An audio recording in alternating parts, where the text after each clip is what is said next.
Prince Louis christening? When is the christening? Who will be godparents? The newest Prince of Cambridge has not been seen in public since his birth, and was not at the wedding of his uncle Prince Harry and Meghan Markle last month nor the Queen's official birthday celebrations at the weekend. Prince Louis is expected to be christened in the coming months, as his older siblings, Prince George and Princess Charlotte were. The christening of the youngest child of the Duke and Duchess of Cambridge is expected to take place before the royal family start their summer holidays, according to experts. Jess Ilse, editorial assistant at the Royal Central, told Express.co.uk, she expects Kensington Palace to announce the christening shortly with a date likely towards the end of the month or July.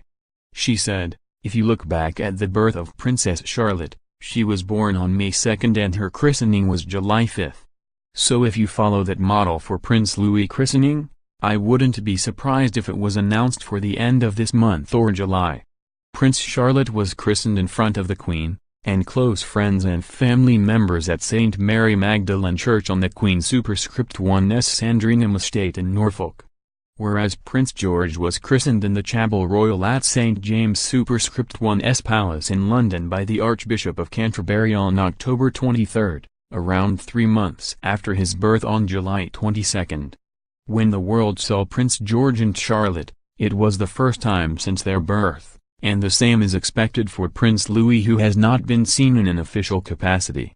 Prince George was baptized in a replica of the lace and satin christening gown made for Queen Victoria's eldest daughter, Victoria, the Princess Royal in 1841. The Haneda lace christening gown has been associated with royal baptisms, and Lady Louise Windsor, the daughter of Prince Edward and the Countess of Wessex, was the last royal to wear this gown. The replica was commissioned by the Queen and made by the Queen Superscript 1's dresser, Angela Kelly, as the original was deemed too fragile to use anymore, and James, Viscount Severn, was the first royal to wear this gown in 2008. Ilse explained the Cambridge family prefer to keep their christenings short and sweet and to a small crowd. Only 22 guests were invited to Prince George Superscript 1's christening in 2013, with only senior royals, 4 members of the Middleton family, the 7 godparents and their partners invited to the ceremony.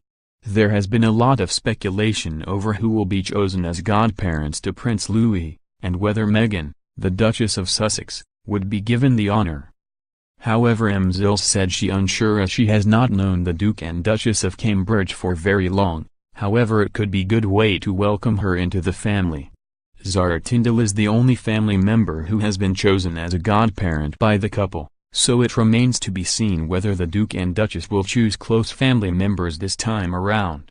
I wouldn't bank on Meghan just because the relationship they have known each for that long, but I wouldn't be surprised if it was another way to welcome her into the family by making her a godmother, Ilse said. But they seem to pick close friends and family members, not in the spotlight. She told Express.co.uk, she expects a London location for the christening of Prince Louis, as the family of 5 live in London full-time. When Charlotte was christened, they were living on the Sandringham estate in Norfolk, so Princess Charlotte was christened at St. Mary Magdalene Church. Another tradition started by Queen Victoria and Prince Albert is the use of the lily font at royal christenings. The silver font was commissioned by the royal couple ahead of the birth of their first child. The font is kept at the Tower of London and will be transported to whichever location the Duke and Duchess of Cambridge choose for Prince Louis christening.